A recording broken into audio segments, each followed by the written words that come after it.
Bien, la visita de la Organización Internacional del Trabajo a nuestro país había generado mucha expectativa que se pudiera reanudar este foro de diálogo social entre el Estado, empleados y también patronos, con sus distintas representaciones en el país. Era un tema clave, más allá incluso del contexto que, como mencionábamos con nuestra invitada anterior, se ha venido cambiando. El contexto de los trabajadores de la administración pública, reclamando la derogación del llamado instructivo ONAPRE, todo lo que ha transcurrido con las protestas de estos sectores, no solamente con el tema del ONAPRE, sino también con el pago de los compromisos vacacionales. Pero vamos a escuchar también la visión de los empresarios, de quienes estuvieron en representación de este sector de la economía, respecto a los acuerdos que se lograron en estos 3 días que la OIT ha estado en nuestro país, lo que viene y por supuesto de este contexto actual y las posibilidades de que esos acuerdos precisamente generen beneficios, entendiendo la realidad de cada uno de los 3 sectores. Rafael Sarcina está con nosotros, director de FEDEindustria, a quien siempre es un gusto que nos acompañe. Muchísimas gracias. Gracias, un gusto saludarte, Carlos. ¿Qué balance le deja FEDEindustria a estos 3 días de encuentro, donde ya vimos que por supuesto el foco está en estos 3 convenios, que por lo menos el caso del 26 y del 144 tiene mucho que ver con el sector empresarial? Sí, señor.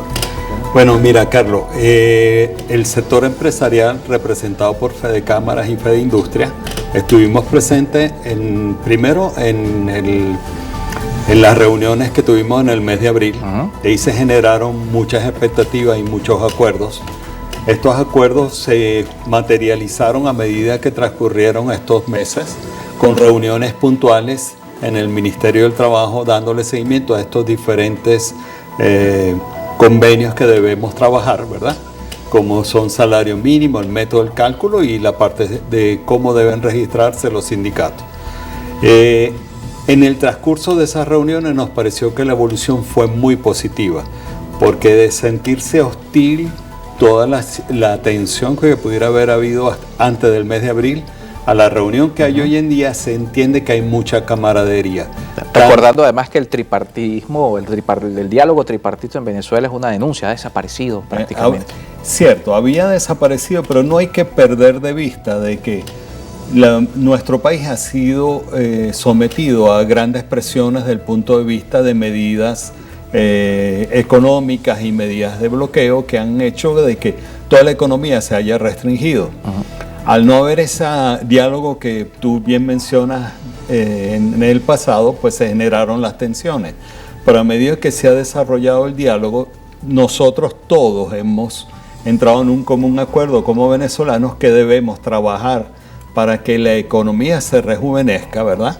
Se repotencia, y dentro de esta repotenciación vamos a ir paulatinamente mejorando las condiciones salariales y los cálculos de cómo calcular un salario mínimo. Pues hoy en día hay unas condiciones que es difícil considerar variables para poder decir cuál puede ser el salario mínimo más justo, por un lado. Y por otro lado, que fue una voz que los sindicatos también manifestaron en las reuniones, están claros que tratar de poner un salario mínimo muy fuerte obviamente va a llevar a cierre de más empresas y a deprimir la economía, y todos estamos trabajando más bien para recuperarla.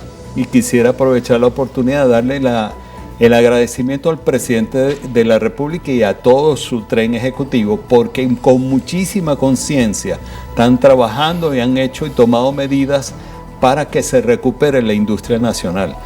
Tanto el ministro de Industria como la ministra de Comercio, como la misma vicepresidenta de la República, han trabajado fuertemente con nosotros para hacer una armonización de las mejores medidas que podamos tomar para ir superando todas las condiciones que tenemos hoy en día. El tema de fondo es precisamente mejorar el poder adquisitivo de los trabajadores, porque estos 3 convenios, 2 de ellos están enfocados directamente en esto. Por supuesto, el 144 tiene que ver con esa posibilidad de que el Estado, los empresarios y los trabajadores se entiendan, pero recuperar la capacidad productiva de la industria va a llevar precisamente a esa realidad, a que el poder adquisitivo del trabajador pueda mejorar. En este sentido, la industria, ¿cómo se ha venido comprometiendo en eso? Entendiendo una realidad, el salario mínimo en Venezuela, con por supuesto las variaciones del tipo de cambio, ya no son $30, pero el promedio que hoy está pagando la industria, según el Observatorio Venezolano de Finanzas, está por encima de los $100. Esto significa precisamente ese compromiso. ¿Hay capacidad todavía para mejorar estos salarios? Fíjate, Carlos, ese punto que tú planteas es muy importante y muy interesante. En las discusiones que se han planteado sobre el salario mínimo, hay dos vertientes que debemos ver. Una vertiente que establece o que le denomina el Estado el salario social, ¿verdad? Cuando tú escuchas el salario social y de verdad lo racionalizas, te das cuenta de que hay, por un lado, en el exterior, cuando tú ves los servicios que tienen un alto valor y un alto impacto sobre lo que es un hogar, a los costos de los servicios en Venezuela. Puede ser el 30%, el 35%. Te das cuenta que eso no impacta casi en nada en Venezuela y eso es parte del trabajo que hace el Estado.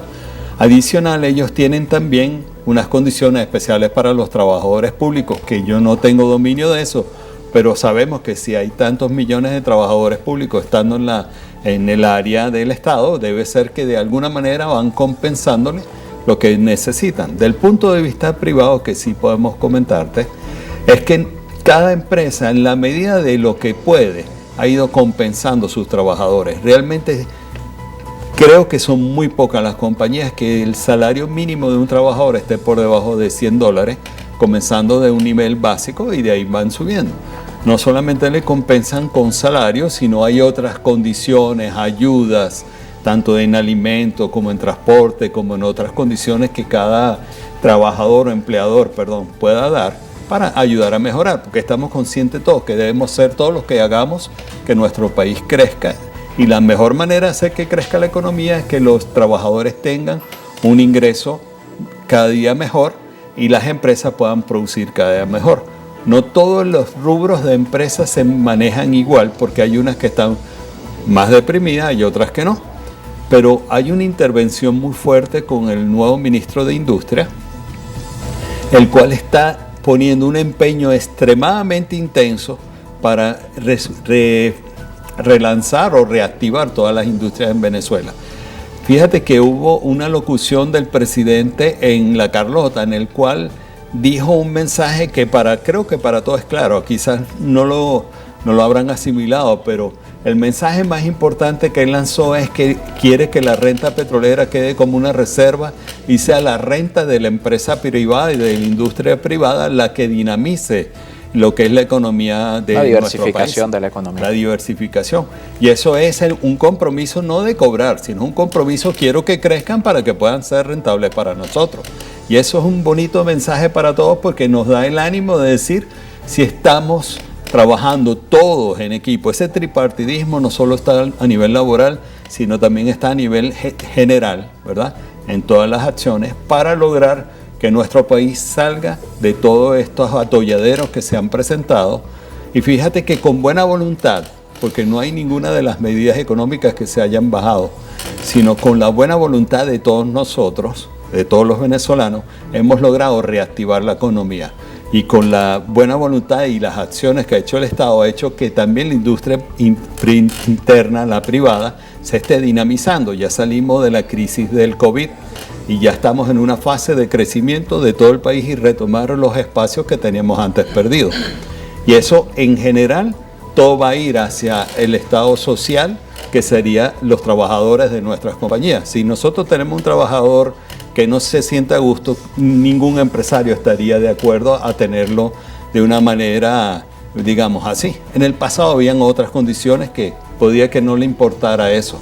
Pero hoy en día la conciencia social creo que está en todos los niveles.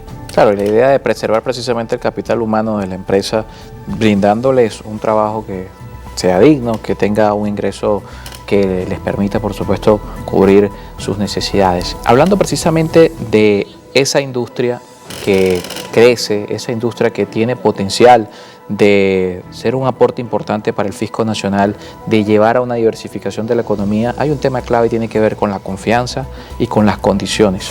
En el regreso de la pausa conversamos respecto a eso con nuestro invitado Rafael Sarcina de Fede Industria. @en Contexto Piso y @Carlos Penarosa, nuestras cuentas para que ustedes también nos acompañen.